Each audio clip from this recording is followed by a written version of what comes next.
우리 마태복음 16장 말씀을 좀 열어보겠습니다.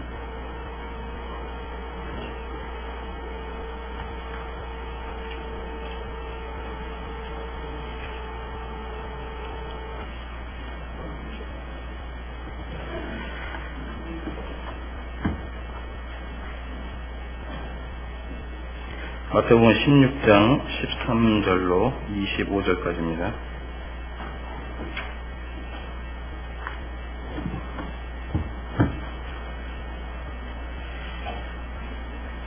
마태복음 16장 13절로 25절. 예수께서 가이사랴 빌립보 지방에 이르러 제자들에게 물어가라사대 사람들이 인자를 누구라 하느냐. 가로되 더러는 세례요한, 더러는 엘리야, 어떤 이는 엘리야나 선지 중에 하나라 하나이다. 가라사대 너희는 나를 누구라 하느냐. 시몬 베드로가 대답하여 가로되 주는 그리스도시요 살아계신 하나님의 아들이시니라. 예수께서 대답하여 가라사대 바요나 시몬아 내가 복이 있도다. 이를 내게 알게 한 이는 혈육이 아니요 하늘에 계신 내 아버지시니라. 또 내가 내게 이르노니 너는 베드로라. 내가 이 반석 위에 내 교회를 세우리니 음부의 권세가 이기지 못하리라. 내가 천국 열쇠를 내게 주리니 내가 땅에서 무엇인지 매면 하늘에서도 매일 것이요 내가 땅에서 무엇인지 풀면 하늘에서도 풀리리라 하시고, 이에 제자들을 경계하사 자기가 그리스도인 것을 아무에게도 이르지 말라 하시니라. 이때로부터 예수 그리스도께서 자기가 예루살렘에 올라가 장로들과 대제사장들과 서기관들에게 많은 고난을 받고 죽임을 당하고 제3일에 살아나야 할 것을 제자들에게 비로소 가르치시니, 베드로가 예수를 붙들고 간하여 가로되 주여 그리 마옵소서. 이 일이 결코 주에게 미치지 아니하리이다. 예수께서 돌이키시며 베드로에게 이르시되 사단아 내 뒤로 물러가라. 너는 나를 넘어지게 하는 자로다. 내가 하나님의 일을 생각지 아니하고 도리어 사람의 일을 생각하는도다 하시고, 이에 예수께서 제자들에게 이르시되 아무든지 나를 따라오려거든 자기를 부인하고 자기 십자가를 지고 나를 쫓을 것이니라. 누구든지 제 목숨을 구원코자 하면 잃을 것이요 누구든지 나를 위하여 제 목숨을 잃으면 찾으리라. 저는 오늘 우리가 읽은 이 본문을 통해서 이 자아 중심의 삶과 이 십자가 중심의 삶이라고 하는 좀 제목으로 말씀을 드리고자 합니다. 우선 저는 이 조지 뮬러의 좀 간증을 좀 소개를 해드리고자 합니다. 우리가 이제 이 조지 뮬러에 대해서 잘 알죠. 이 조지 뮬러 형제님이 참 하나님 말씀을 많이 읽고 연구하고 또 하나님 말씀을 또 많이 이렇게 가르치고 그러한 일을 했는데, 어느 날 이 조지 뮬러 형제님의 삶 가운데 참 중대한 이 위기의 순간이 왔습니다. 왜 이 하나님 말씀이 이토록 내가 많이 연구하고 공부하고 하나님 말씀을 잘 알고 또 가르치기까지 하는데 이 내 삶에 이렇게 변화가 없느냐. 그래서 이런 부분들을 참 고민하다가 한 가지 깨달은 것이 있습니다. 그것은 무엇이냐면, 지금까지 자신이 이 하나님 말씀을 읽고 또 공부하는 데 있어서 하나님 말씀 성경을 많이 알고자 하는 이 목적과 동기에서 성경을 읽었다고 하는 것입니다. 다시 말씀을 드리자면 이 하나님 말씀을 읽으면서 내 삶을 변화시키고 또 하나님 말씀에 이 순종하고자 하는 이런 목적과 동기에서 성경을 읽은 것이 아니라 이 성경을 그저 많이 알고자 하는, 성경에 대한 지식을 많이 넓히고자 하는 이런 동기에서 성경을 읽었다고 하는 것을 깨닫고서, 그렇다면 내가 이제부터 하나님 말씀을 순종하기 위해서 성경을 읽겠다. 그런데 그때부터 이 놀라운 일이 일어났습니다. 바로 조지 뮬러는 그날 자신이 죽고 정말 이 자아 중심의 삶에서 벗어나서 이 십자가 중심의 삶으로 들어가는 것을 경험했다고 하는 것입니다. 그렇습니다. 오늘날 우리 이 그리스도인의 이 삶에는 두 가지 모습이 있습니다. 그것은 바로 하나는 이 자아 중심의 삶이고 다른 하나는 십자가 중심의 삶이라고 하는 것입니다. 우리가 주 예수님을 인격적으로 이렇게 만나서 예수님을 우리의 개인의 구주와 주님으로 이렇게 영접한 후에 참 우리는 주님을 또 사랑하고 또 주님을 섬기는 이런 가운데 많은 기쁨을 맛보았습니다. 또 성경을 읽어도 참 이 성경이 마음에 깨달아지고 참 이 구원받은 참 감격과 이 감동 가운데서 이 꿈만 같은 세월을 보냈습니다. 그런데 이제 세월이 거듭될수록 이 주님을 섬기는 것이 참 쉽지 않다라고 하는 것을 발견합니다. 성경을 읽어도 이전만 같지 않은, 특별히 또 성경에서 이 성화라든지 또 이 성령 충만의 삶이라든지 이런 이야기를 들으면 이것이 이 피부에 와닿지 않습니다. 마치 다른 나라 이야기와 같이 이렇게 듣게 됩니다. 왜 그러냐라고 하는 것입니다. 도대체 우리의 삶이 이렇게 주님을 믿은 지 오래되면 될수록 우리의 이 신앙이 성장해야 되는데 도리어 성장하는 것이 아니라 이 퇴보하는 것과 같은, 왜 우리가 이러한 것을 경험하느냐라고 하는 것입니다. 사실 이러한 일의 그 모든 이 배후에는 이 복음에 대한 잘못된 이해도 있고요. 또 우리가 마땅히 하나님 말씀을 충분하게 공부해야 됨에도 불구하고 또 성경 공부를 하지 않은 또 이런 부분도 있습니다. 그리고 이 강단에서 전해지는 말씀도 정말 이 하나님 말씀이 어떤 것이냐, 이것을 잘 풀어서 설명하는 이 성경 강의 위주의 이런 강단 사용보다는 간증이라든가 이런 유의 말씀 교재로 강단이 흘러가기 때문에 오는 문제도 있습니다. 이 헤럴드 세인트 존이라고 하는 참 이런 분이 있습니다. 모임에서 굉장히 참 훌륭한 참 이런 행정인 가운데 한 분인데, 이분은 이런 얘기를 했습니다. 오늘날 지금 이 시대에 그리스도의 교회의 주요한 특징은 바로 성경이 강해되는 것이다. 하나님이 주신 성경이 이 구절별로가 아니라 이 장별로, 또 책별로, 또 이 단락별로 해석되는 장소라고 하는 것이다. 하나님의 양무리를 먹이도록 부르심을 받은 말씀의 사역자들은 성경을 강해하시라. 주님은 이 교회가 하나님 말씀을 강해하는 곳이 되기를 바라신다. 이렇게 이 간곡한 말로 부탁했던 이러한 것을 좀 보게 됩니다. 우리는 이 자아중심의 삶이 얼마나 허망한 것이냐라고 하는 것을 분명히 알아야 되겠습니다. 우리 삶 속에 분명한 이 십자가가 있어야 됩니다. 그렇지 않을 때 우리의 삶은 다 헛된 것이 되게 될 것이고, 장래의 하나님의 나라에서 우리의 삶은 찾지 못할 것입니다. 우리가 읽은 이 마태복음 16장은 이제 이 자아중심의 삶에서 십자가 중심의 삶으로 부르시는 굉장히 중요한 장입니다.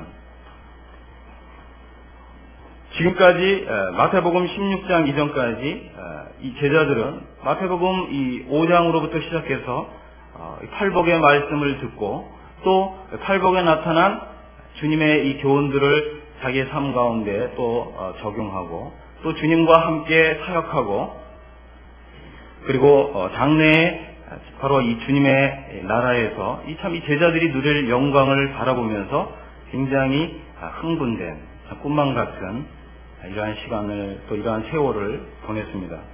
그런데 이제 마태복음 16장에서 주님이 갑자기 이 제자들에게 묻습니다. 사람들이 인자를 누구라 하느냐? 여러 사람들은 대답했습니다. 더러는 세례요한, 더러는 엘리야. 어떤 이는 예레미야나 선지자 중에 하나이다. 여러 사람들이 주님에 대해서 이렇게 말하는 이러한 이야기들을 다 들으신 후에 주님은 제자들에게 묻습니다. 너희는 나를 누구라 하느냐? 우리는 주님께서 이렇게 물으신 그 분명한 그 의도를 좀 알아야 되겠습니다. 우리가 여기서 다 여기 이 제자들은 다 주님을 믿고 또 주님의 말씀을 통해서 다 거듭난 사람들입니다. 그런데 주님은 어느 날 이 제자들에게 너희는 나를 누구라 하느냐? 우리도 한번 생각해 볼 수가 있습니다. 우리도 예수님께서 주님이십니다. 또 그리스도이십니다. 또 하나님의 아들이십니다. 우리가 얼마든지 그렇게 예수님 앞에서 고백할 수 있습니다. 그러나 정말 예수님이 그리스도냐? 정말 예수님이 주님이시냐? 한번 우리 각자가 생각해 볼 필요가 있습니다. 사랑하는 형제자매 여러분, 과연 예수님이 여러분의 삶의 주님이십니까? 왜 주님이 이런 질문을 하고 있습니까? 우리가 다른 복음서에 보면 너희는 나를 주여 주여 하면서 어째요? 내 말하는 것을 행치 아니하느냐? 주님의 이 말씀은 이 제자들의 지금까지의 신앙을 완전히 다시 처음부터 점검케 하는 굉장히 중요한 질문이고, 또한 주님이 이 질문을 던진 데에는 이제 보다 더 중요한 제자들의 삶으로 인도하시기 위한 주님의 의도가 담겨져 있습니다. 더군다나 주님은 이 16장에서 제자들의 주님을 믿는 사람들의 구원, 그리고 영생, 그리고 심지어는 이 교회에 대한 놀라운 말씀들을 제시하고 있습니다. 우리는 이런 것을 다 좋아합니다. 우리가 구원받은 것 굉장히 기뻐하고 좋아합니다. 또 우리가 하나님 나라에서 누리게 될 영생 굉장히 행복해합니다. 더군다나 하나님께서 우리를 교회로 부르셨습니다. 그런데 그것으로 주님은 만족해 하시고 충분하다고 생각하시는 것이 아니라 이제 이 십자가를 소개하려고 하시는 것입니다. 이것은 지금까지의 이 제자들의 삶에 있어서는 정말 가히 전혀 새로운 단계의 삶으로 주님이 제자들을 인도하시고자 하시는 이 뜻이 담겨져 있습니다. 왜 그럴까요? 주님이 이토록 이 놀라운, 그리고 우리들의 이 삶을 정말 축복해 주시고자 하시는 이러한 십자가로 우리를 초청하시고자 할 때 이제 제자들의 진면목이 드러납니다. 그것은 베드로가 이제 바로 예수님을 향해서 주는 그리스도시요 살아계신 하나님의 아들이십니다라고 이 놀라운 고백을 했지만, 바로 이제 주님께서 제자들에게 이처럼 놀라운 이 구원과 또 이 영생과 바로 하나님의 영원전부터 이 계획하시고 섭리해 오신 이 교회에 대한 놀라운 하나님의 이 경륜을 소개했을 때는 이 제자의 마음이 굉장히 기쁘고 행복하고 그것을 얼마든지 주님 안에서 기뻐할 수 있었는데, 이제 주님이 그러한 이 놀라운 것들을 이루시기 위해서 반드시 통과해야만 되는 이 십자가의 길에 대해서 소개했을 때에는 베드로는 갑자기 22절에 예수를 붙들고 가나여 가로되 주여 그리 마옵소서, 이 일이 결코 주에게 미치지 아니하리다. 바로 이것이 베드로의 영적인 상태였습니다. 바로 베드로의 이 신앙에 있어서는 십자가가 없었던 것입니다. 오늘날 많은 그리스도인들이 이 십자가가 없습니다. 그런데 이제 이 십자가가 없는, 또 십자가를 경험하지 못한 그리스도인들에게 있어서는 굉장한 영적인 장애가 있다고 하는 것입니다. 저는 이제 이 마태복음으로부터 시작해서 이제 서신서에 이르기까지 이 십자가에 대한 중요한 가르침과 교훈에 대해서 이제 소개를 해드리고자 하는데, 우선 그 전에 주님을 믿었지만 이 십자가가 없는 사람들에게서 나타나는 여러 가지 영적인 문제들, 또 여러 가지 인격적인 장애들에 대해서 좀 소개를 해드리고자 합니다. 우리에게는 정말 이 십자가의 도가 필요합니다. 십자가의 도라고 하는 것은 십자가에 관한 말씀입니다.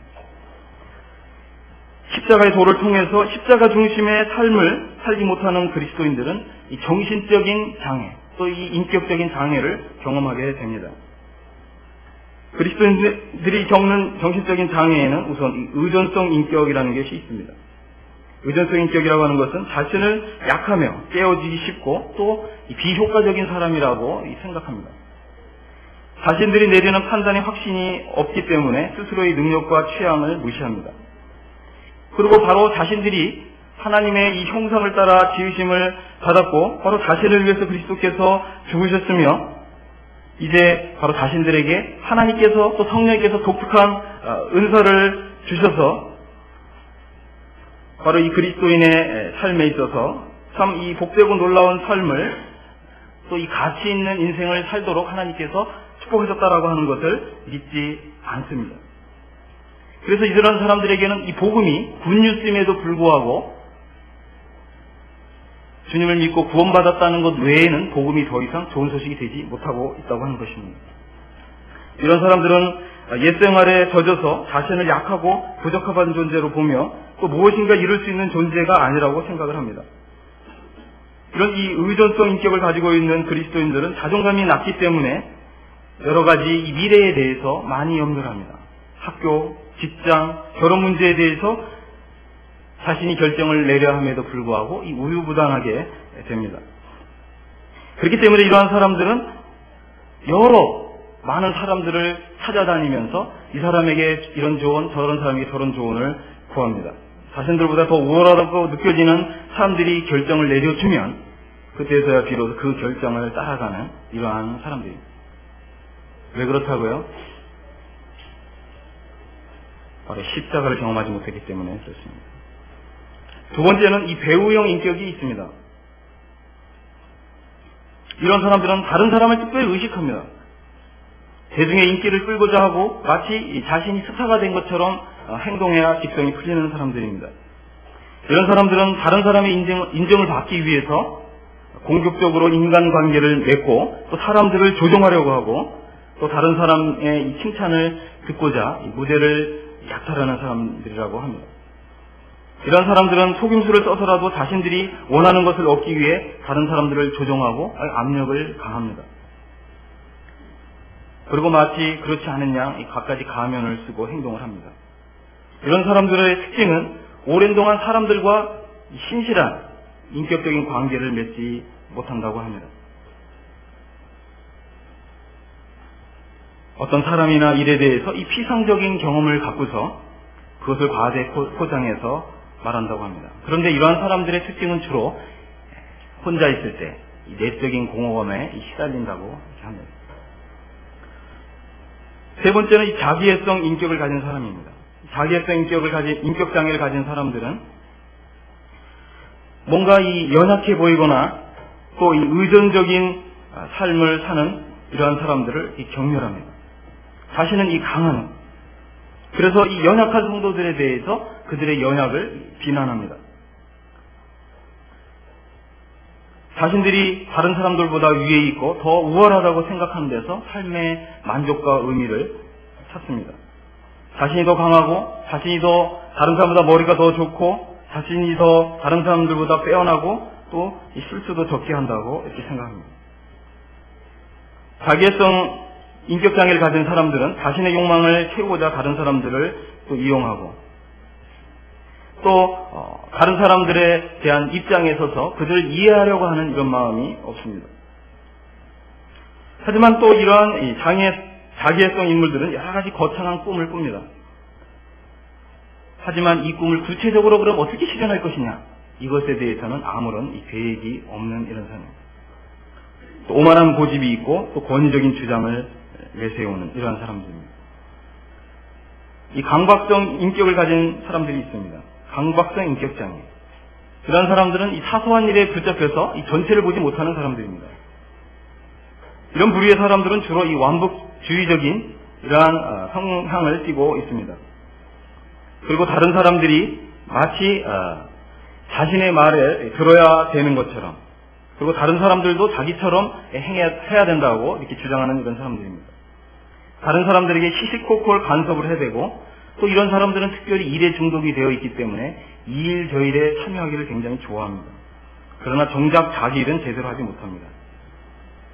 강박성 인격장애의 사람들은 직장에서건 교회에서건 자신이 어떤 위치에 있느냐, 이것을 지극히 민감해야 합니다. 사람들의 잘못을 떠들어대고 이 소문을 냅니다. 그래서 이 교회에 누가 원칙을 어겼다던가 혹은 성도로서 어떻게 저런 일을 할 수 있느냐, 이런 부분이 목격이 되면 바로 교회에 목회자들에게 찾아가서 이 고자질합니다. 그리고 또 이러한 이 장애를 겪는 사람들은 또 이것이 자신이 또 하나님께 받은 사명이라고 이렇게 생각을 합니다.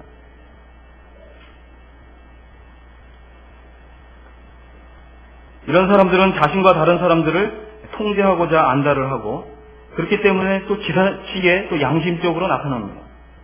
이런 사람들은 복수심에 가득 찬 율법주의자들로 나타납니다. 이러한 이유 중에 가장 큰 이유가 이 스트레스를 잘 관리하지 못하는 이러한 면이 있습니다.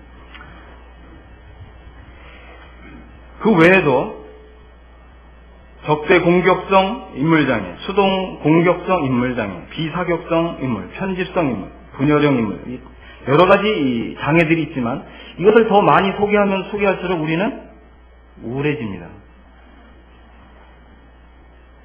또 우리는 또 이런 이야기들을 들으면서 이런 사람들 어떻게 급이 쏘이니 이럴 수가 있지? 이렇게 이런 사람들을 참 비방하고 싶고 나는 이런 사람들과 같지 아니함을 하나님이여 감사하나이다. 이렇게 기도하고픈 생각이 드는 분들이 있는데 이런 성도들이 있다면 조심하십시오. 바로 중증 환자입니다. 우리는 이런 묘사들을 보면서 마치 나 자신을 거울로 보는 것처럼 나 자신의 모습을 보는 것처럼 생각할 때 바로 그러한 그리스도이냐말로 바로 이제 하나님께서 도우실 수 있는, 그래서 성령님을 통해서 또 십자가의 말씀을 통해서 영적인 수술을 할 준비가 된 이러한 사람들인 것을 분명히 말씀드리고 싶습니다. 우리 이런 말씀을 들으면서 정말 신음해야 됩니다. 주님, 제가 이렇습니까? 왜 그렇다고요? 바로 자아중심의 삶을 살기 때문에 그렇습니다. 우리는 이제 지나간 시간으로 또 지나간 세월로 우리가 이런 삶을 살았던 것이 족하다고 하는 것을 알아야 되겠습니다. 이제 우리는 바로 주님께서 우리를 십자가 중심의 삶으로 부르시는 이 마태복음 16장의 이 현장으로 가서 바로 주님께서 오늘날 주님을 믿는 모든 사람들에게 누구든지 이제 이 나를 따라오려거든 자기를 부인하고 자기 십자가를 지고 나를 쫓을 것이니라라고 하시는 이 말씀을 좀 들어야 되겠습니다. 다시 그 마태복음 16장으로 좀 돌아오겠습니다.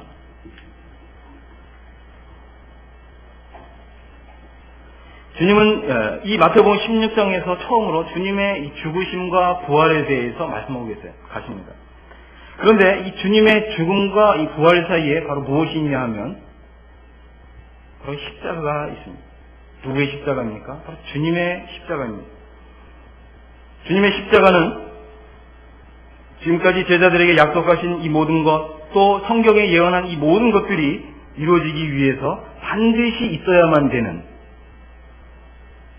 바로 주님이 지셔야 되는 이 십자가였습니다.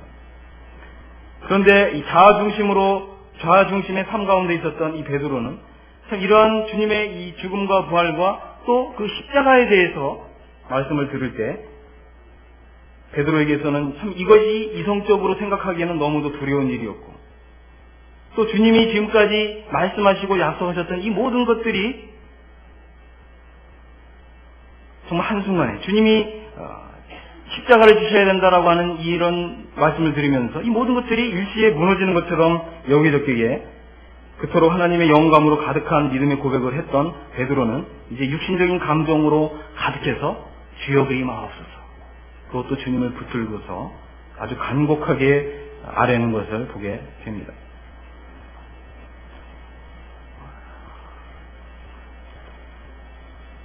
저는 이런 생각을 합니다. 이 베드로에게 있어서 이 베드로의 이러한 이 행동과 태도는 베드로에게 있어서 이 최선이었다고 하는 것입니다. 그리고 자신이 주님을 향해서 가지고 있던 바로 이 최상의 믿음이었다고 저는 이렇게 봅니다. 그런데 문제는 무엇이라고요? 바로 자아 중심의 신앙이었다고 하는 것입니다. 주님은 이제 아무든지 나를 따라오려거든 자기를 부인하고 자기 십자가를 지고 나를 쫓을 것이니라. 바로 여기서 주님을 따르는 삶은 바로 하나님의 뜻을 이루는 삶이고 또한 이 십자가를 지는 삶임을 주님이 말씀하고 있습니다. 그리고 주님은 이제 주님 자신이 바로 하나님의 뜻을 이루고 십자가를 지는 길을 당신이 걸을 뿐만 아니라 이 주님을 따르는 모든 제자들도 다 이 십자가를 지고 이 십자가의 길을 가기를 원하시는, 바라시는, 또 기대하시는 마음에서 이제 주님 자신의 십자가를 이 제자들의 십자가로 바꾸시는 것을 보게 됩니다. 예수님을 따르는 삶의 표시는 무엇입니까? 또 우리가 예수님의 제자가 되었다라고 하는 그 표지는 무엇입니까? 그것은 바로 이 십자가라고 하는 것입니다. 만약 우리가 이 십자가를 경험하고 있지 못하다면, 또 십자가 무엇인지 모른다면 우리는 주님의 제자가 아닙니다. 또한 우리 주님이 하나님의 뜻과 계획을 이루기 위해서 십자가로 가야 한다면, 또 가야만 했다면 주님을 따르는 우리들도 이 십자가를 피할 수 없다고 하는 것입니다. 우리가 이 주님과의 하나됨, 또 주님과의 연합을 이루려고 할 것 같으면 바로 이 십자가를 져야 된다고 하는 것입니다. 그런데 이 십자가를 지는 이것이 단순한 문제가 아닙니다. 이것은 주님이 우리의 마음속에 도전하시는 이런 말씀입니다. 이제 24절의 구절을 좀 하나씩 살펴보겠습니다. 여기서 보니까 아무든지 이렇게 말씀하셨습니다. 아무든지, 누구든지. 이것은 바로 개인적인 문제라고 하는 것입니다. 이것은 어느 누구도 우리를 자동으로 제자로 만들어 주는 것이 아니라고 하는 것입니다. 이것은 바로 우리가 주님을 사랑하기 때문에, 또 주님을 따르고자 원하기 때문에 이것은 개인적으로 선택하는 문제라고 하는 것입니다. 두 번째, 따라오려거든 이렇게 말씀하셨습니다. 이것은 이 will이라고 하는 동사인데 이것은 바로 개인적으로 결심과 선택의 문제라고 하는 것입니다. 세 번째, 자기를 부인하고 이렇게 말씀하셨습니다. 자기를 부인한다라고 하는 것은 어떤 사람들이 말하는 것처럼 단순히 우리의 미래에 대한 계획 혹은 미래에 대한 어떤 포부 이런 것들을 포기하는 정도가 아니라 바로 이 자아의 죽음을 가리킨다고 하는 것입니다. 자기를 부인한다는 말은 바로 자아를 부인하는 것입니다. 바로 자아가 죽음에 넘겨지는 것입니다. 네 번째, 십자가를 지고 이렇게 말씀했습니다.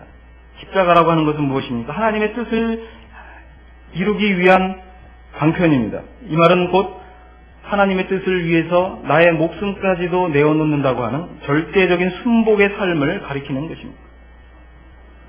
주님은 또 말씀하셨습니다. 나를 쫓으라. 다른 누구를 쫓는 것이 아닙니다. 다른 어떤 이 훌륭한 인물을 쫓아 사는 것이 아닙니다. 바로 우리는 누구의 제자입니까? 주 예수 그리스도의 제자입니다. 우리는 주님을 쫓는 사람들입니다.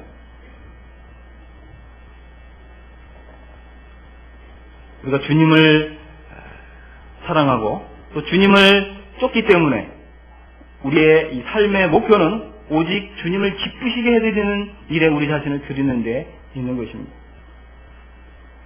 먹든지 마시든지 그 무엇을 하든지 다 주님을 위해서 하는 것입니다. 그것이 바로 제자의 삶입니다.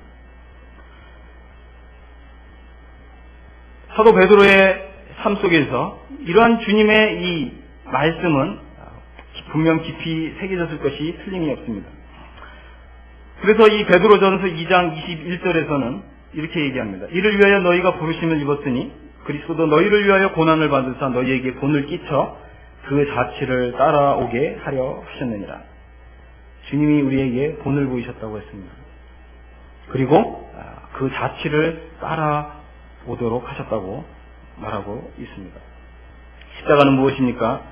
십자가는 이제 주님을 사랑하고 또 주님을 따르기를 원하는 이런 사람들에게 바로 주님과 함께 십자가에 못 박힌 자로서 자아 생명이 완전히 끝난 이런 사람들로서 살아가는 이런 새로운 삶의 시작을 가리키는 것입니다. 우리는 주님의 은혜로 구원을 받았습니다. 이 말은 무슨 뜻입니까? 이 말은 이제 우리가 우리의 생명이 또 우리의 목숨이 또 우리의 인생이 또 우리의 이 몸이 또 우리가 소유한 이 모든 것이 우리 자신의 것이 아니라 바로 주님의 것이라고 하는 것입니다. 이 모든 것이 바로 이 주님께 마땅히 드려져야 하는 것이고 이제는 내 자신이 나의 것이 아니라 바로 이 주님의 것이라고 하는 이러한 놀라운 고백의 삶을 가리키는 것입니다. 그런데 주님은 단순히 이 제자의 삶을 이 세상과 관련해서만 말씀하신 것이 아니라 주님이 장차 영광 가운데 오시는 바로 이 천국에서 이 제자의 삶이 어떻게 연결되어 있는지, 어떻게 연관되어 있는지를 말씀하고 있다고 하는 것입니다. 25절에 보니까 누구든지 제 목숨을 구원코자 하면 잃을 것이요 누구든지 나를 위하여 제 목숨을 잃으면 찾으리라. 저는 이 고린도 전서 15장 42절 44절 말씀을 좀 소개를 좀 해드리고자 합니다. 우리가 이 십자가의 이 말씀, 또 십자가의 삶을 벗어버리고 그저 우리가 이 세상에서의 이 안락한 삶을 선택한다면 우리가 장차 오는 이 주님의 이 영광스러운 나라에서 잃어버리게 될 것이다. 그러나 누구든지 주님을 위해서 바로 이 세상에서 우리의 목숨을 잃으면 다시 찾을 것이다. 그리고 그래서 이 제자의 삶에는 잃어버리는 것이 있고 다시 찾는 것이 있다고 하는 것입니다. 우리가 잃어버리는 것은 무엇입니까? 이 고린도서 15장 42절에 보니까 죽은 자의 부활도 이와 같으니 썩을 것으로 심고 썩지 아니할 것으로 다시 살며, 우리가 잃어버리는 것은 썩을 것입니다. 우리가 다시 찾는 것은 무엇이라고요? 썩지 아니하는 것입니다. 썩지 아니한다는 말은 바로 불멸한다고 하는 것이죠. 또 우리가 이 땅에서 제자의 삶을 삶으로 인해서 잃어버리는 것이 있습니다. 그것은 무엇이라고요? 바로 욕된 것입니다. 그러나 다시 찾는 것은 무엇이라고요? 영광스러운 것으로 다시 살며 영광스러운 것으로 다시 찾는다고 하는 것입니다. 또 우리가 제자의 삶을 산다면 우리가 잃어버린 것은 무엇이라고요? 약한 것으로 심고 약한 것을 잃어버립니다. 근데 무엇을 다시 찾는다고요? 강한 것으로 다시 살며 바로 강한 것을 다시 찾는다고 하는 것입니다. 우리가 십자가를 환영하고 받아들이면 무엇을 잃어버린다고요? 바로 육의 몸을 잃어버린다고 하는 것입니다. 근데 무엇으로 다시 찾는다고요? 신령한 몸을 다시 찾는다고 하는 것입니다.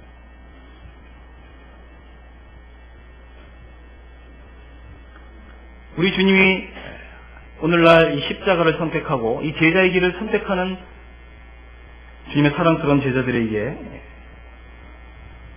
갚아주시는 이 놀라운 것을 볼 수 있게 되기를 바랍니다. 자, 이제 마태복음 28장을 좀 보겠습니다. 마태복음 28장에 보면 우리가 그리스도의 지상 대명령 혹은 대위임령이라고 하는 놀라운 구절이 있습니다. 28장 18절 19절을 보겠습니다. 예수께서 나와 일러 가라사대 하늘과 땅의 모든 권세를 내게 주셨으니 그러므로 너희는 가서 모든 족속으로 제자를 삼아 아버지와 아들과 성령의 이름으로 세례를 주고 내가 너희에게 분부한 모든 것을 가르쳐 지키게 하라. 볼지어다 내가 세상 끝날까지 너희와 항상 함께 있으리라 하시니라. 여기 보니까 모든 족속으로 제자를 삼아라고 말씀하셨습니다. 여기에는 이제 우리가 지금 살펴보고 있는 이 십자가 중심의 삶, 또 이 십자가에 관련된 이 말씀이 모든 족속에게 누구에게나 다 전파되어야 될 이러한 말씀이라고 하는 것입니다. 그렇기 때문에 차별이 없다라고 하는 것입니다. 그 다음에 여기서 이 세례를 주고 이렇게 말씀하셨는데 이 세례라고 하는 것이 무엇입니까? 이 침례라고 하는 것이 무엇입니까? 우리의 옛 생명이 이미 끝났다고 하는 것입니다. 이 말은 무엇입니까? 이제 옛 생명의 연장이 없다라고 하는 것입니다. 그리고 여기 분부한 모든 것을 가르쳐 지키게 하라.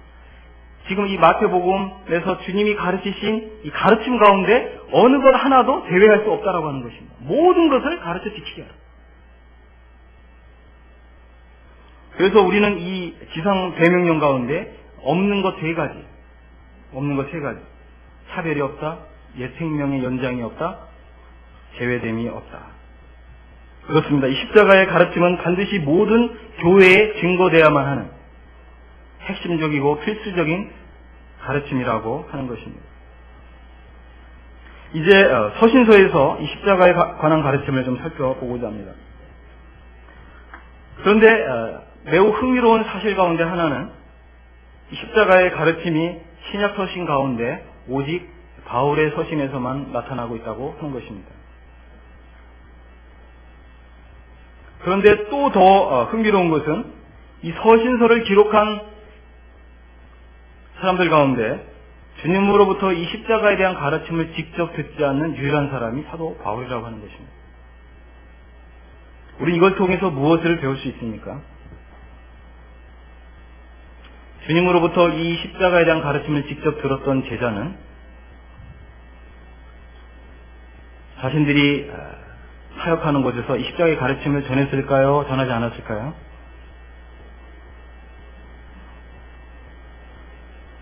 반드시 전했을 것이라고 믿습니다. 그런데 사도 바울은 이 십자가에 대한 가르침을 직접 듣지 않았습니다. 그럼 사도 바울이 안 전했다고요? 더 많이 전했다고 이렇게 보여집니다. 이제 한번 살펴보겠습니다. 그런데 이제 이 복음서의 상황과 이 서신서의 상황이 조금 바뀐 것을 우리가 알게 됩니다. 이 서신서의 상황은 이제 이 사도 바울을 통해서 이 사도 바울이 각 교회 각 처에서 가르치는 이 가르침의 중요한 핵심들이 있었습니다. 고린도전서 4장에 보면 사도 바울은 각 교회 각 처에서 가르치는 자신이 가르친 이 가르침의 어떤 패턴이 있었음을 분명히 보게 됩니다. 그런데 사도 바울이 가르친 곳에 어디 가서나 가르쳤던 중요한 것이 바로 십자가에 대한 말씀입니다. 그런데 이 십자가에 대한 이해가 사도 바울에게 있어서는 좀 달랐는데 바로 이런 것입니다. 예수 그리스도께서 십자가의 죽으심으로 인해서 바로 우리는 이 구속함을 받았다라고 하는 것입니다. 그래서 우리가 이 구원을 받은 우리는 하나님이 보실 때 바로 그리스도와 한 몸 된, 그리고 그리스도의 몸의 한 지체가 된 사람들이고, 우리는 그리스도와 함께 십자가에 못 박힌 사람들이고, 이제 그리스도와 함께 부활하여 함께 하늘에 안심받은 사람들이라고 하는 것을 지속적으로 가르쳤던 것을 보게 됩니다. 그런데 사도 바울의 이러한 이 가르침은 바로 자신이 이 땅에서 주님과 함께 받는 고난을 넉넉히 견딜 수 있는 이러한 힘을 주었다고 하는 것입니다. 우리가 이 십자가에 대한 가르침을 분명하게 보게 될 때 우리는 믿음에서 믿음으로 나아가며 또 영광으로 영광에 이르게 된다고 하는 놀라운 우리 신앙의 비결을 보게 됩니다. 사도 바울이 가르쳤던 가르침 가운데 가장 핵심적인 내용은 바로 이 로마서입니다. 우리가 로마서를 다 찾아보진 않겠지만 이제 십자가에 관한 이런 가르침만 중점적으로 좀 살펴보겠습니다. 로마서 6장 6절부터 11절까지 우리가 알거니와 우리 옛사람이 예수와 함께 십자가에 못 박힌 것은 죄의 몸이 멸하여 다시는 우리가 죄에게 동로로 타지 아니하려 함이니 이는 죽은 자가 죄에서 벗어나 의롭다 하심을 얻었습니다. 만일 우리가 그리스도와 함께 죽었으면 또한 그와 함께 살 줄을 믿노니 이는 그리스도께서 죽은 자 가운데서 다시 사셨으며 다시 죽지 아니하시고 사망이 다시 그를 주장하지 못할 줄을 알미로라. 그의 죽으심은 죄에 대하여 단번에 죽으시며 그의 살으심은 하나님께 대하여 살으심이니 이와 같이 너희도 너희 자신을 죄에 대하여는 죽은 자여 그리스도 예수 안에서 하나님을 대하여는 산 자로 여길지어다.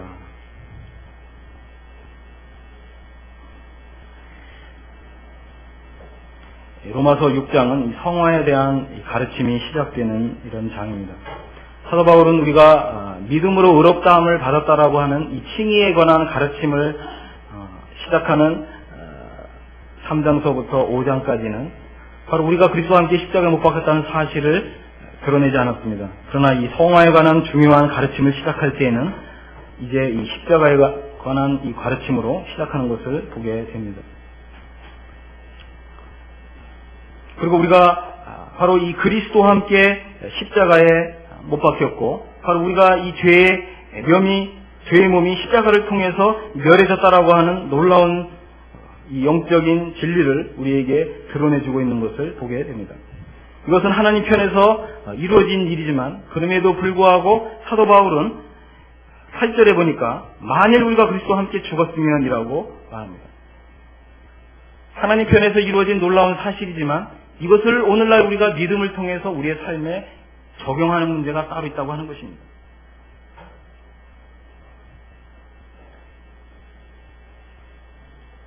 우리가 이 십자가에 관한 이런 말씀들에 대해서 눈을 뜨지 못한다면 우리는 여전히 자아중심의 삶을 살 수밖에 없습니다. 그러나 우리가 진정 자아중심의 삶에서 이제 십자가 중심의 삶을 들어가고자 한다면 우리는 이 십자가에 대한 이런 말씀들을 우리가 읽고 묵상하고 살펴봐야 되는 것입니다. 이 복음서에서는 주님이 아직 십자가를 지시기 전이었기 때문에 누구든지 나를 따라오려거든 자기를 부인하고 자기 십자가를 지고 나를 쫓으라 말씀하셨습니다. 그러나 이 복음서에서는 이미 주님의 십자가를 지시고 바로 십자가의 사역을 끝내셨기 때문에 사도 바울은 이미 우리 믿는 그리스도인들이 이제 이 자아 중심의 삶에서 이 십자가 중심의 삶으로 가기를 원하는 모든 사람들에게 십자가에 대한 관한 이 말씀을 열어줌으로 인해서 오늘날 바로 이 믿음으로 이러한 말씀에 이 합하라고 하는 것입니다. 하나님의 이 놀라운 말씀을 우리의 이 마음에 순종하라고 말씀하고 있는 것입니다. 6장 17절에 보면 이런 말씀이 있습니다.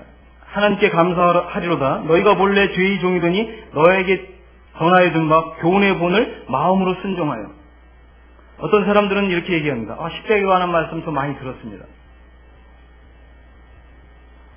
십자가에 관한 말씀은 우리의 이 머릿속에서 역사되는 것이 아니라 바로 우리 마음속에서 역사되어 된다는 것을 사도 바울은 분명하게 말하고 있습니다. 뭐라고요? 교훈의 본을 마음으로 순종하여. 우리 마음에서 이 십자가에 관한 이 말씀이 받아들여져야 되는 것입니다. 자, 이제 이 고린도전서를 보겠습니다. 고린도전서는 우리가 잘 아시다시피 여러 가지 영적인 문제들, 서로 교만하고 또 서로 앞다투어 싸우고 또 은사를 서로 자랑하고, 그래서 이 교회 안에 이 육신이 활동적으로 역사했던 이러한 교회입니다. 우리는 이 고린도전서를 읽으면서 정말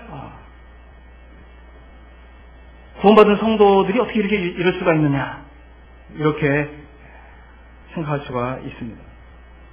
그러나 우리가 이 십자가의 말씀이 바로 우리 개인의 신앙 속에서, 개인의 이 삶 속에서 역사하지 않는다면 하나님이 보실 때 우리도 똑같다고 하는 것입니다. 이들은 심지어는 근친상간의 죄를 짓고도 바로 이 주님이 이러한 모든 죄까지도 다 속죄했기 때문에 우리는 이런 죄를 짓는 것으로부터도 자유하다라고 자랑했던 이러한 사람들입니다. 이러한 사람들은 바로 사도의 가르침에서 멀리 떠나 있는 교회입니다. 그리고 이 십자가에 이 관한 이런 이 말씀이 체험되지 않는 이러한 교회였다고 하는 것입니다. 그래서 사도 바울이 우리가 이 고린도전서를 읽어보면 바로 십자가의 도로 시작하고 있는 것을 보게 됩니다. 이러한 모든 영적인 질병과 문제점들의 이 치유책은 바로 십자가의 도라고 하는 것입니다. 고린도전서 1장 18절에 보면 이런 말씀이 있습니다. 십자가의 도가 멸망하는 자들에게는 미련한 것이요 구원을 얻는 우리에게는 하나님의 능력이라. 여기 십자가의 도는 영어로 얘기하면 The Word of the Cross입니다. 십자가의 말씀입니다. 십자가의 말씀이 우리에게는 하나님의 능력이라 그랬습니다. 사도 바울은 고린도 교회에서 고린도서 2장 2절에 보면 예수 그리스도와 그의 십자가에 못 박히신 것 외에는 아무것도 알지 아니하기로 작정했다, 이렇게 얘기합니다. 이게 무슨 뜻일까요? 바로 이러한 이 영적인 이 질병 가운데 있는 교회에게 필요한 말씀은 십자가의 도입니다. 다른 것으로 문제가 해결되는 것이 아닙니다. 성령 충만에 대한 가르침으로 이 고린도 교회의 문제가 해결되는 것이 아닙니다. 천년 왕국에 관한 이런 말씀으로 고린도 교회의 문제가 해결되는 것이 아닙니다. 또 하나님의 은혜에 관한 말씀으로 고린도 교회의 이런 영적인 질병이 치료되는 것이 아닙니다. 바로 십자가의 도입니다. 십자가의 복음은 바로 우리 사람에 대해서 이 본질상 잃어버린 바 되고 타락한 존재라고 하는 것입니다. 그리고 이렇게 이 타락하고 전적으로 이 악한 이 사람들이 바로 하나님의 아들에게 행할 수 있었던 유일한 것은 바로 주님의 얼굴을 때리고 수염을 뽑고 구타하고 심지어는 우리 주님은 십자가에 못 박는 일뿐이었다고 하는 것입니다. 그렇기 때문에 우리가 구원받은 성도라 할지라도 하나님께서는 우리의 이 육신을 가치 없는 것으로 보시고 그리스도와 함께 십자가에 못 박았다고 하는 것입니다. 십자가는 옛 생명을 파괴하고 이제 우리 속에서 하나님의 이 새로운 역사를 시작하시는 우리 인생에 있어서 새로운 전환점이 되는 것입니다. 이것은 사도 바울이 말한 바대로 나는 죽고 그리스도만 사는 삶입니다. 내가 그리스도와 함께 십자가에 못 박혔나니 이제는 내가 산 것이 아니요 내 안에 그리스도께서 사신 것이라고 하는 바로 그리스도가 사시는 삶이 시작되는 것이 바로 십자가의 말씀을 통해서라고 하는 것입니다. 고린도 교회는 사회적인 출신, 재력, 혹은 사회적인 지위와 같은 이 사람들의 눈에 좋게 보이는 이러한 것들을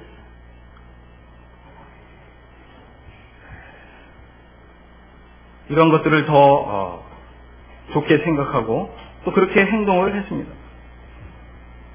야고보서에 보면 어떤 이 부자가 아주 비싼 가락지를 끼고 좋은 옷을 입고 교회에 들어오면 여기 상석에 앉으소서.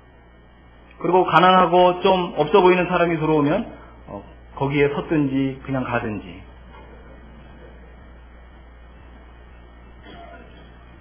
성도님들이 지금 이제 웃으시는데 좋습니다. 이게 바로 이 육신이 십자가에 못 박히지 않은 이 교회에 나타난 전형적인 모습이라고 하는 것입니다. 사도 바울은 이러한 사람들을 향해서 너희가 아직도 뭐라고요? 아직도 육신에 속한 자로다. 너희 가운데 시기와 분쟁이 있으니 어찌 육신에 속하여 사람을 따라 행함이 아니리요. 그렇습니다. 이 교회가 육신에 속하여 사람을 따라 행하는, 이 사람의 겉모습을 따라서 행하는 이것이 하나님 보시기에 악하다고 하는 것입니다. 십자가의 말씀이 얼마나 필요한지. 이제 갈라디아서를 좀 살펴보겠습니다. 갈라디아서에서는 바로 유대주의 율법주의자들이 율법과 율법에 따른 의식과 절기를 지켜야 구원이 완성된다. 이렇게 가르쳤고 많은 사람들이 그러한 가르침을 따랐던 이러한 교회입니다. 왜 그렇습니까? 이것은 바로 이 율법과 은혜 사이에 경계선이 분명치 않았던 갈라디아 교회 성도들의 문제점입니다.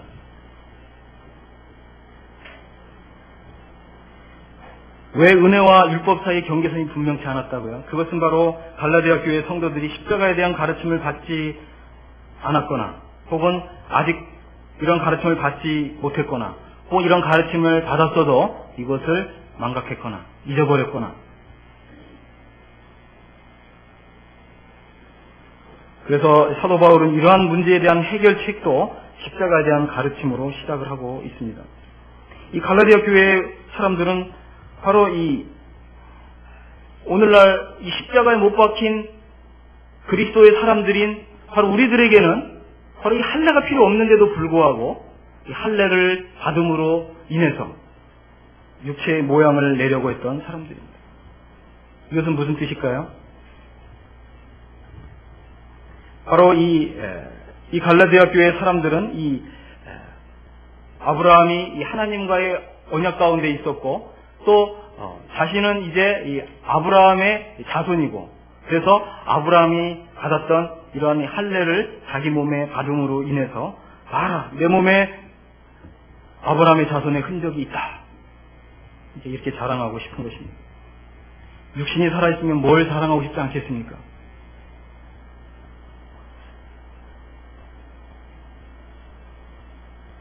그래서 사도 바울은 갈라디아서 6장 12절에 무릇 육체의 모양을 내려 하는 자들이 억지로 너희를 할례받게 함은 저희가 그리스도의 십자가를 인하여 핍박을 면하려 함뿐이라 그랬습니다. 갈라디아 교회 성도들은 믿음 외의 할례를 받음으로써 실상 자신들과 아무 상관도 없는 유대주의 언약이라고 하는 헛된 영광의 상징을 몸에 지님으로써 무언가 자랑거리를 삼고자 했던 것입니다. 이것은 그리스도의 십자가를 거부하는 행위였다고 하는 것입니다. 우리는 사도 바울과 같이 고백을 해야 됩니다. 내가 그리스도와 함께 십자가에 못 박혔습니다. 이것이 바로 참된 그리스도인들의 정상적인 신앙이고 이 고백인 것입니다. 우리 믿는 사람들은 그리스도와 함께 십자가에 못 박힘으로 인해서 율법을 향해서 죽었습니다. 그리스도인은 또 육체와 함께 그 정과 욕심을 십자가에 못 박은 사람들입니다. 우리가 이러한 십자가의 말씀을 듣고서 우리가 이 믿음으로 화합하게 될 때 그때 이 십자가가 우리에게서 역사하고 또 이 십자가 경험될 때 바로 성령으로 사는 삶이 나오는 것입니다. 그래서 그리스도 예수의 사람들은 육체와 함께 그 정과 욕심을 십자가에 못 박았는가.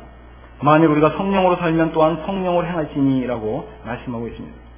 성령으로 사는 삶, 또 성령 충만한 삶이라고 하는 것은 바로 십자가를 경험함으로써 시작된다고 하는 것입니다. 이제 이 에베소서에 보면 에베소 2장 16절에 보면 이 에베소서에서는 이 십자가를 소개할 때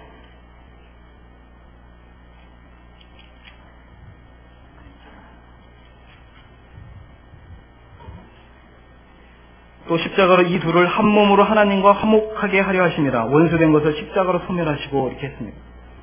이 원수된 것이라고 하는 것이 무엇입니까? 이것은 바로 우리가 구원받기 전에 에베소서 2장 1절 너희의 허물과 죄로 죽었던 너희를 살리셨도다. 그때 우리가 이 구원받기 전에 나타났던 바로 육신의 활동들입니다. 바로 십자가는 이러한 이 원수된 것을 소멸하는 바로 능력이 있는 것입니다. 그러나 만일 우리가 이 십자가를 통해서 그리스도와 함께 살고 그리스도와 함께 생명으로 일으켜진 자들에도 불구하고 우리가 이 십자가의 가르침을 무시하고 멸시하고 이것을 거절한다면 우리에게는 다시 옛 생품, 또 옛 본성, 옛 생활이 다시 우리에게서 흘러나온다고 하는 것입니다. 그렇기 때문에 십자가의 경험이 없다면 이제 이 에베소서에서 이 실천적인 장인 5장, 6장 남편과 아내, 부모와 자식 그리고 영적인 이 전투 이 모두에서 실패한다고 하는 것입니다. 십자가는 무엇이라고요? 바로 우리의 모든 삶의 영역에 적용되어야 되는 것이라고 하는 것입니다. 십자가 중심의 삶은 하나님의 능력을 경험하는 삶입니다. 이 빌립보서를 보면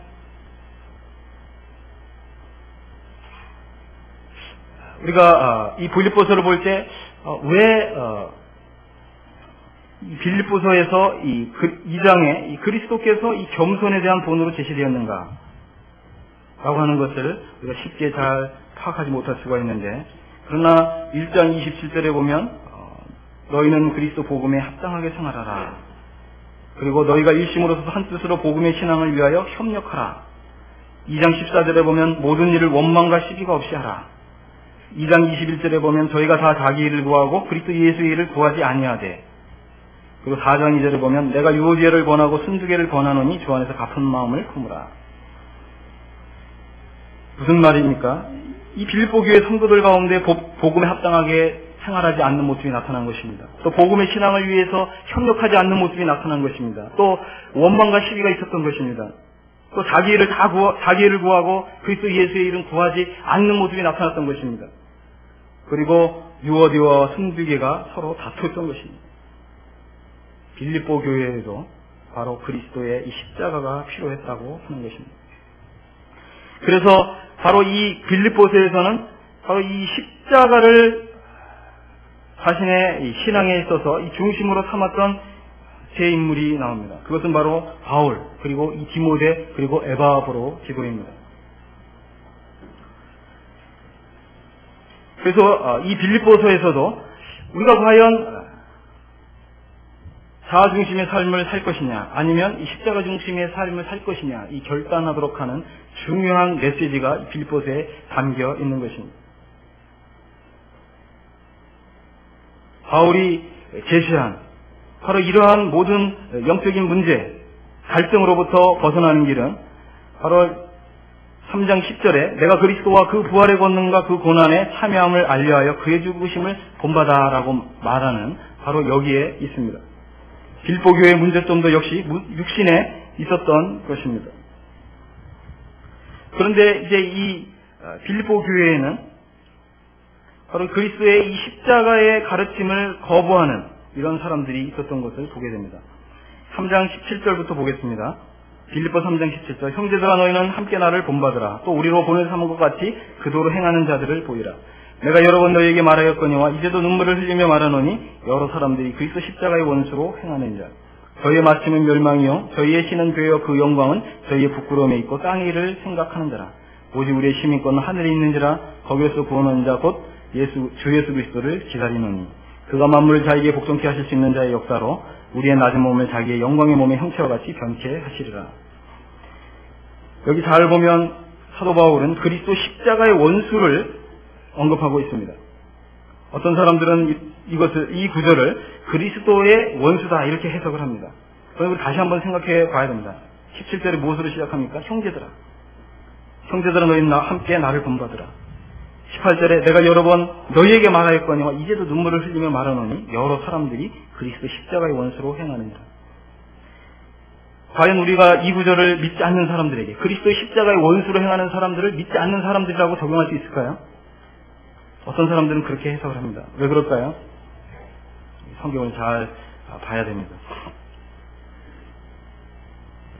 그러나 사도 바울이 과연 이 빌립보서를 쓰면서 아직 구원받지 못한 사람들, 아직 그리스도를 믿지 않는 사람들, 이런 사람들을 향해서 정말 눈물을 흘리면서 그리스도 십자가의 원수로 행한다고 이렇게 눈물을 흘리면서 지금 쓰고 있는 것일까요?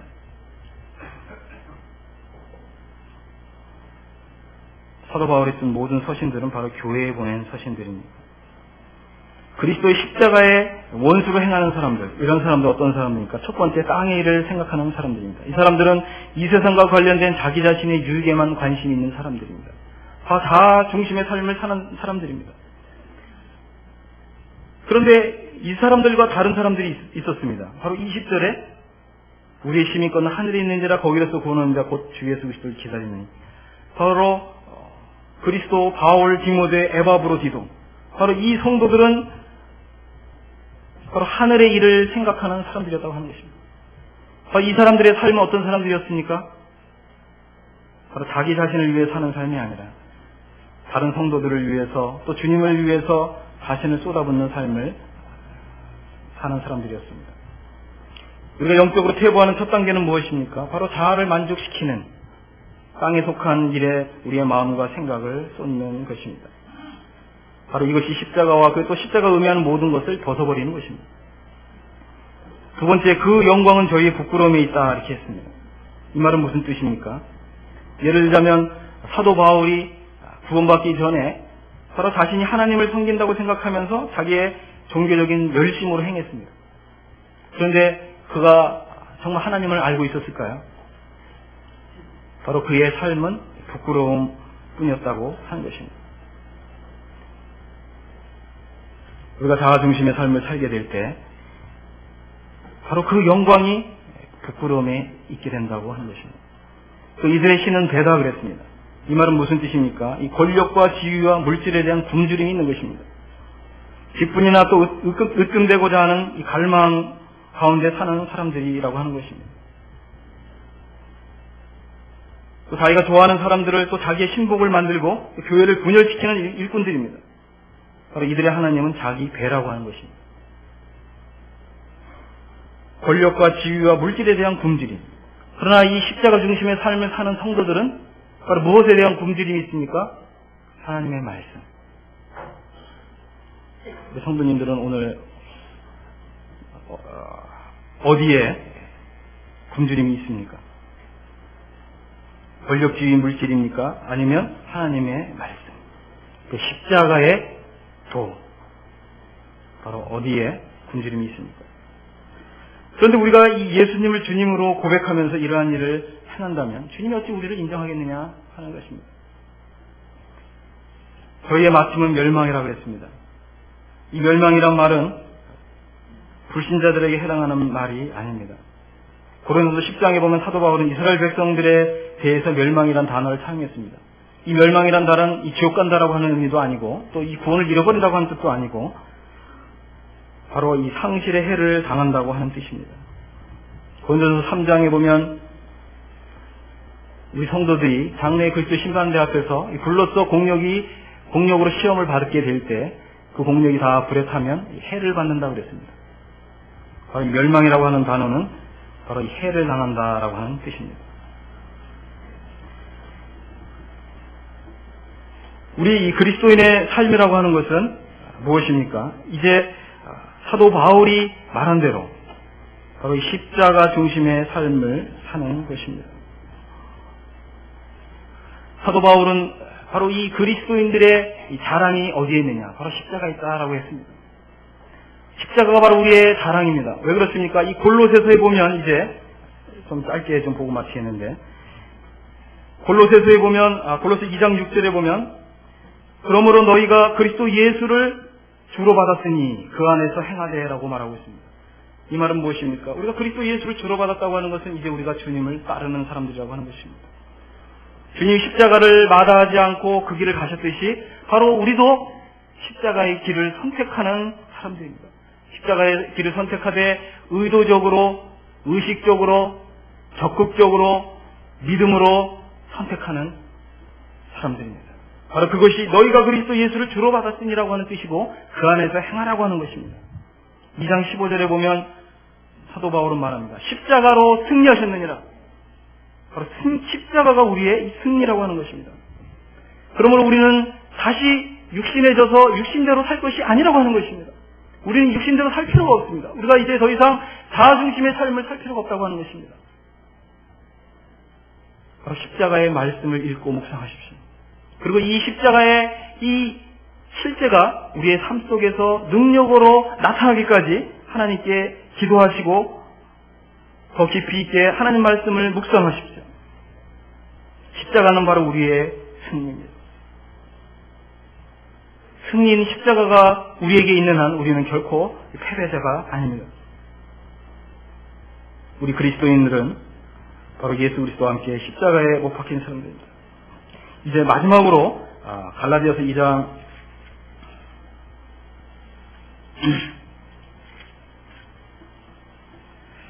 20절 우리 함께 읽고 마치도록 하겠습니다. 갈라디아서 2장 20절입니다. 찾으셨죠?